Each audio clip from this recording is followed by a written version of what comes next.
नमस्कार. स्वयं अध्ययनाच्या 22व्या भागात आज आपण जातोय आणि अभ्यासासाठी परीक्षेसाठीचं वाचन याच्याबद्दल आज आपण जास्ती माहिती मिळवणार आहोत. मला वाटते अभ्यासासाठी वाचन असं जेव्हा म्हणतो तेव्हा परीक्षेसाठी वाचन हा जास्ती चांगला शब्द आहे. कारण जे काही वाचलं त्याच्या साहाय्याने आपल्याला परीक्षा द्यायची असते आणि चांगले मार्क मिळवायचे असतात. बरोबर आहे. अर्थात त्याच्यातला शब्द आणि शब्द, कॉमा, स्वल्पविराम, चित्र, त्याचे आलेख, जी काही माहिती असेल ती आपल्याला पुरी 100% माहिती पाहिजे आणि त्याच्या भोवतीच्या सुद्धा अनेक गोष्टी माहिती पाहिजेत, तर आपल्याला चांगलं यश मिळणार आहे. म्हणून अभ्यासासाठी वाचन करताना, अवांत वाचन करताना आपण जे नियम वापरतो, वेगात वाचा, काही भाग सोडलात तरी चालेल, जम आलेत तरी चालेल, असं इथे नाही चालत. शब्द आणि शब्द, कॉमा आणि कॉमा, प्रत्येक गोष्ट आणि गोष्ट तुम्हाला कळलीच पाहिजे असं हे वाचन. आता त्याच्यामध्ये पण परत 2 प्रकार पडतात. एक प्रकट वाचन म्हणजे मोठ्याने केलेलं वाचन, आणि दुसरं म्हणजे मनातल्या मनात केलेलं वाचन. बाई वाचून दाखवतात धडा, प्रकट वाचन. तुम्हाला मनातल्या मनात सांगतात करायला, ते मूक वाचन. दोन्हीच्या वाचनामध्ये काही गोष्टी समान आहेत आणि काही गोष्टीमध्ये फरक आहे. आधी आपण समान गोष्टींचा अभ्यास करूया आणि मग प्रकट वाचन आणि मूक वाचन याच्यामध्ये काय फरक करायचा ते बघूया. पहिली गोष्ट, आता तुम्हाला वाचता येत आहे असं मी समजते, मात्र पुढच्या वेळेला परत हेही सांगणार आहे किंवा या भागात वेळ उरला तर हेही सांगणार आहे की आपल्याला खरोखरीच नीट वाचता येतं की नाही. विशेषतः 4थी-5वीतल्या मुलांनी नक्की ही चाचणी पालकांनासुद्धा घरच्या घरी करता येईल ती बघा. कारण जर समजा शब्दबोध आणि अक्षरबोध याच्यामध्येच जर फरक पडत असेल तर मुलांना वाचता चांगलं येणार नाही. आपल्याला चांगलं वाचन नाही तर कौशल्यपूर्ण वाचन करायचं आहे. म्हणजे नेमकं काय ते आपल्याला बघायचं आहे. आता ह्या वाचनाचे जे टप्पे आहेत ना, ते टप्पे असे सांगितले जातात. 1, आकलन जी आहे त्याच्या अचूकता पाहिजे, म्हणजे जे काही वाचताय ते सरळ नक्की चांगलं कळलं पाहिजे. 2, जे काही वाचलं त्याचं स्मरण राहिलं पाहिजे. 3, जे आपण वाचतोय त्याचा जराही ताण न येता आपण वाचन करता आलं पाहिजे. उपयोजन, याचा अर्थ जे काही वाचलं त्याचा उपयोग करता आला पाहिजे स्वतःसाठी आणि दुसऱ्यासाठी. नंतर नुसतंच वाचलं त्याचा पालथ्या गड्यावर पाणी असं ज्याला म्हणतात तसं होता कामा नये. आणि योग्य गतीनं वाचन करता आलं पाहिजे. गतीवर आपण नंतर बोलूया आणि जर नंतर जमलं तर काही वर्कशॉप्स पण आपल्याला घेता येतील. तुमची गती वाढवणं हे खूप गरजेचं असतं. म्हणजेच 10वी-12वीतला मुलगा 1 मिनिटात 1000 ते 12 शब्द एवढा वाचू शकला पाहिजे. कसं ते मागून बघूया. पुढे आज आपण वाचनातून वाचन कौशल्याकडे जाताना आपल्याला पूर्वतयारी, मी आधीच सांगितलं, दोन्ही पाहिजे. त्याचा पाया शिक्षणाचा हे वाचन आहे. कोणताही विषय असू दे, गणित असलं तरी वाचता आलंच पाहिजे ना. गणित प्रश्नामध्ये तोंडी गणितं नाही ना बाई सांगत. अनेक जण सांगतात की बाई आम्हाला अक्षरी गणित असतात ना, ते अक्षरी गणितं नाही येत. त्याचं कारण जसं गणित येत नसतं तसंच काही वेळेला त्यांना वाचताच येत नाही, हेही शक्य आहे. इतिहास, भूगोल असेल, विज्ञान असेल, कोणताही विषय असून दे, आणि मराठी, इंग्लिश, हिंदी किंवा कोणतीही भाषा याच्यामध्ये तर वाया आहे, पायाभूत आहे. पाया नसेल तर इमारतीचा पाया नसेल तर इमारत उभी राहू शकणार नाही. तसं वाचन कौशल्य हा शब्द मी वापरते, कारण कित्येक पालक असं म्हणतात बाई वाचतोय की तो येत आहे की वाचून दाखव रे बाईना, पण ते वाचन नसतं हे लक्षात घ्या. वाचन म्हणजे नेमकं काय, त्याच्या व्याख्या केलेल्या आहेत, त्या नीट समजून घ्या आणि वाचनाकडून वाचन कौशल्याकडे जाण्याचा निश्चय करा. पहिली व्याख्या असं सांगते की लिखित संकेतांचा अर्थपूर्ण बोध. मराठी शब्दकोश जो आहे त्या शब्दकोशाने व्याख्या केली आहे वाचनाची, ती अशी: अक्षर उच्चारणं आणि त्याचं पठण करणं. डिक्शनरी ऑफ रीडिंग ही जी आहे ती असं म्हणते की वाचन म्हणजे नेमकं काय, तर वाचन म्हणजे भाषेच्या छापील अथवा लेखी स्वरूपातील असलेले घटक ओळखणं व त्याचा योग्य अर्थ लावणं. त्यांनी पण वेगवेगळे टप्पे दिलेले आहेत त्या व्याख्येच्या खालतीच.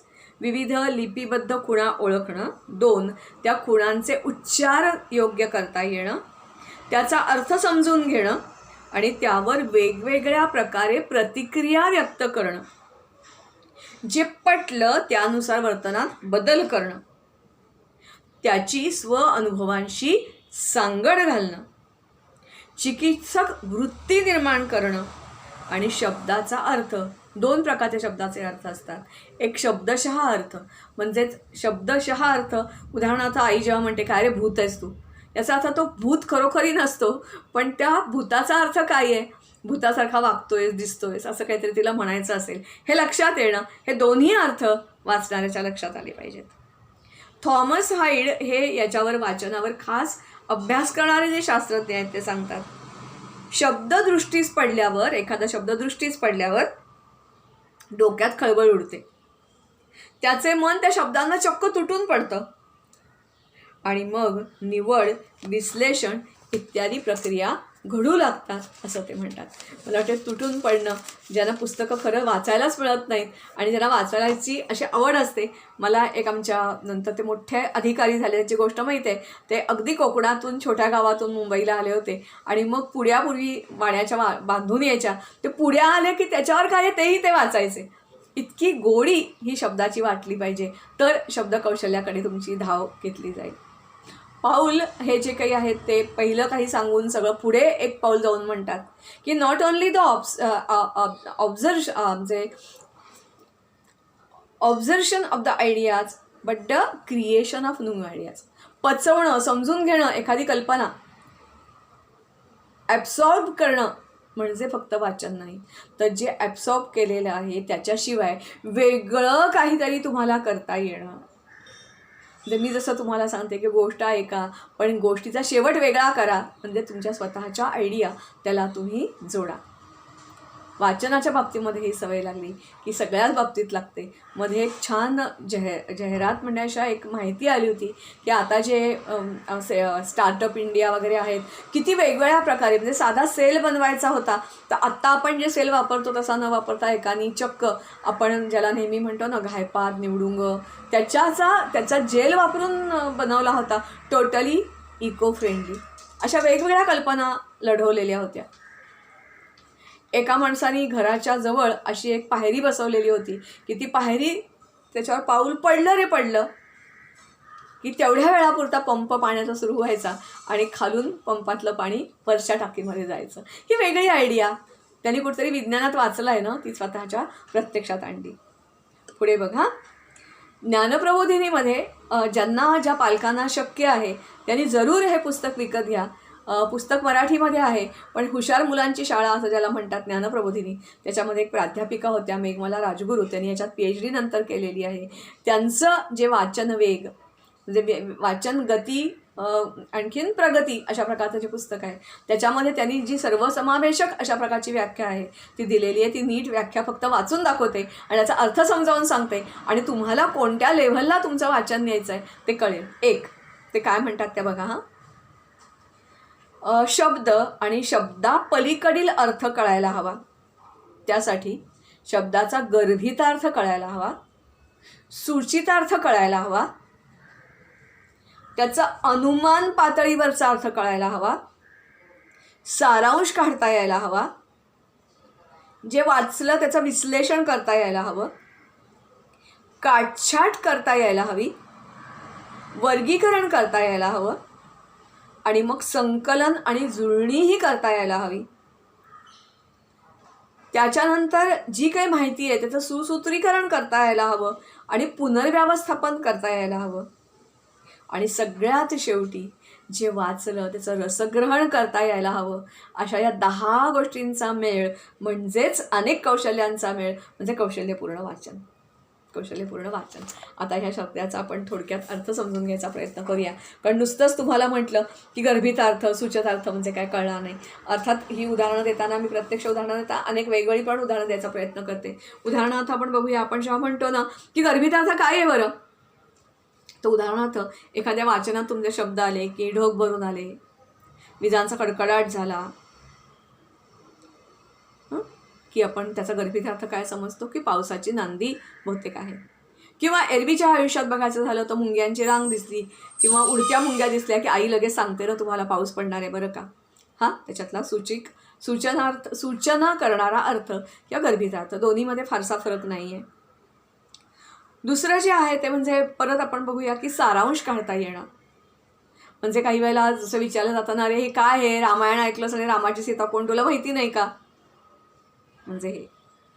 उदाहरणार्थ अगदी साधं उदाहरण आपण बघूया की तुम्ही एक सिनेमा बघितलात, मंथन नावाचा चित्रपट बघितला आणि तुम्हाला सांगितलं फक्त 1 किंवा 2 वाक्यात सांगा की तुम्ही काय बघितलं. सगळी स्टोरी नको आहे ना ती. मग आपण काय सांगतो की कोऑपरेटिव्ह मुवमेंटचं महत्त्व सांगितलं. बरोबर आहे, अगदी साधी गोष्ट. किंवा कोणत्याही एखादी तुम्ही मार्केटमध्ये जाऊन आलात, एखाद्या सहलीला जाऊन आलात, एखादी कलाकृती बघितली की जसं तुम्ही पटकन म्हणता ना तसं हा सारांश सांगता आला पाहिजे. म्हणजे बघा, जे लिहिलेलं असतं त्याच्यामध्ये फापटपणा असतो, विशेषणं असतात, क्रियाविशेषणं असतात, उदाहरणं दिलेली असतात, उपमा वापरलेले असतात, नंतर उत्प्रेक्षा वापरलेले असतात. एखादा मुद्दा पटवून देण्यासाठी तीच गोष्ट परत परत वेगवेगळ्या प्रकारे सांगितलेली असते. हे सगळं सगळं सगळं सगळं टाळून तुम्हाला नेमका मुद्दा काय आहे तो कळला पाहिजे आणि तो थोडक्यात सांगता आलं पाहिजे. पुढचा जो भाग आहे तो म्हणजे याच्यानंतर त्याचं विश्लेषण करता येणं. मला वाटते हा भाग तुम्हाला कळायला सोपा जाईल. ते करता येणं कठीण आहे, पण तुम्हाला रोज तुम्ही जेव्हा टी व्हीवर चर्चा बघता तेव्हा राजकीय विश्लेषक, संरक्षणाचा विश्लेषक आणि तुमच्या सगळ्यांच्या परिचयाचा शब्द क्रिकेटचं विश्लेषक. कॉमेंट्री सुरू असते ना, क्रिकेट सुरू असताना आपण सगळीच म्हणून बघत असतो, पण तो नेमका सांगतो बॉल कसा आला, वेगात होता का, आणखीन काही होता का, बॅटिंग कशी केली, हे जे विश्लेषण आहे नीटपणे ते विश्लेषण झालं. पुढचा जो भाग आहे तो म्हणजे वर्गीकरण करणं. वर्गीकरण करण्यासाठी आधी माहिती गोळा केलेली आहे, अनेक प्रकारचं वाचन केलेलं आहे. उदाहरणार्थ तुम्हाला स्पर्धेमध्ये भाग घ्यायचा आहे, तर अशा वेळेला तुम्ही काय करता की ह्या पुस्तकाचं वाचन करा, त्या पुस्तकाचं वाचन करा, या शिक्षकांना भेटा, पालकांना भेटा, आणखीन कोणाला भेटा, हे सगळं केलं आणि जी मिळालेली जी माहिती आहे ना ती वर्गीकरण केली. अगदी तुम्हाला अगदी थोडक्यात सांगायचं झालं तर तुमच्या सगळ्यांच्या परिचयाचं आपण बघूया. ते म्हणजे बाई सांगतात ना, समसंख्या आणि विषमसंख्या वेगळ्या करा, की शब्दांचा ढीग दिलेला आहे, शब्द एकत्र दिलेले आहेत, त्याच्यात शोधून काढा विशेषण कोणती, क्रियाविशेषण कोणती, नाम कोणतं, सर्वनाम कोणतं, क्रियाविशेषण कोणतं, म्हणजे वर्गीकरण करणं. किंवा घरात अगदी साधं उदाहरण बघूया, आई घेऊन भाजी आली रे आली की अशीच्या अशीच ते ना फ्रीजमध्ये टाकत, गवार वेगळी काढते, फरसबी वेगळी काढते, मिरच्या वेगळ्या काढते.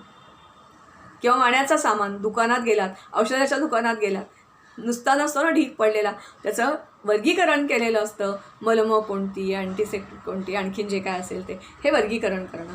जनगणना, तुम्हाला नागरिकशास्त्रामध्ये गेलं, मग लोकसंख्या मोजली, मग शहरात राहणारी किती, ग्रामीण भागात राहणारी किती, मग ग्रामीण भागातले व्यवसाय काय करतात, शहरी भागातले व्यवसाय काय करतात, नोकरी कोण करतं, वगैरे वगैरे वगैरे, हा जो पुढे डिटेल सगळी माहिती केली जाते म्हणजे वर्गीकरण करणं. आता हे जे सगळं वर्गीकरण केलेलं आहे ना त्याचं परत थोडक्यात सांगता आलं पाहिजे की लोकसंख्या वाढली, कमी झाली, आणखीन जे काय असेल ते. आणि सुसूत्रीकरण त्याचं एक विशिष्ट, म्हणजे मला वाटते जर तुम्ही कॉम्प्युटर शिकलात पुढे तर तुम्हाला एक काय सांगितलं तर फ्लोचार्ट तयार करा, प्रोग्रॅमिंग करण्यासाठी फ्लोचार्ट तयार करा. हा फ्लोचार्ट करण्यासाठी तुम्हाला क्रमाने योग्य प्रकारे त्याची एक पुनर्बांधणी करावी लागते मिळालेल्या माहितीची, ती करणं. मला वाटते अगदी साधी उदाहरण आपण बघितली. त्याच्यानंतर सगळ्यात कठीण हा जो पुढचा जो भाग आहे तो म्हणजे रसग्रहण. मला वाटते मिळाला वेळ तर सांगूया, बाई तर तुम्हाला सांगतीलच की अनेक रस असतात, शांत रस, भाषेचे 9 रस असतात. हे 9 रस त्याच्यामध्ये जे काही उतारा आहे त्या रसांचं आपल्याला म्हणजे काय म्हणूया आपण एन्जॉय करता आलं पाहिजे थोडक्यात. उदाहरणार्थ श्रीखंड तुमच्यासमोर आणलं तर तुम्ही ते चव बघता, वास घेता आणि पटकन किंवा कोणी समोर व्यक्ती दिसली की म्हणता अरे वा काय छान आहे, सुरेख आहे. एखादं चित्र बघितलं, कलाकृती बघितलीत, बारकाव्यात मागावून जाता, पण तरी पटकन तुमची प्रतिक्रिया उमटते, वाह क्या बात आहे. एखाद्या सहलीला गेला, धबधबा कोसळताना बघितला, साधा पाऊस जोरात कोसळतोय तरी आपण म्हणतो काय मस्त पाऊस पडतोय आज. किंवा असा पाऊस कोसळताना आईने भजी केली तरी आपण म्हणतो वाह आज बहार आ गई. ह्या ज्या सगळ्या गोष्टी आहेत, रसग्रहण करणं, वाचताना एकतानता आपली झाली पाहिजे. ते जे वाचतोय ते आपल्याला मेंदूपर्यंत, नुसतं डोळ्यापर्यंत नाही, मेंदूपर्यंत, हृदयापर्यंत, मनापर्यंत पोचता आलं पाहिजे. आणि त्याच्यातलं वर सांगितल्याप्रमाणे सगळे जे अर्थ आहेत, 10 प्रकार तुम्हाला ऑलरेडी मी सांगितलेले आहेत. ते म्हणजे अर्थबोध होणं, शब्दांच्या पलीकडचा अर्थ कळणं, हे सगळं जे आहे ना, ते तुम्हाला एकरूप, म्हणजे कित्येकदा आपण बघतो ट्रेनमध्ये, एरवीसुद्धा वाचताना माणसं तल्लीन होऊन जातात. हे तल्लीन होणं म्हणजे रसग्रहण करण्याची पायरी आहे, असं आपण बघूया. इथे मी थांबते आणि मग पुढच्या भागाकडे जाते.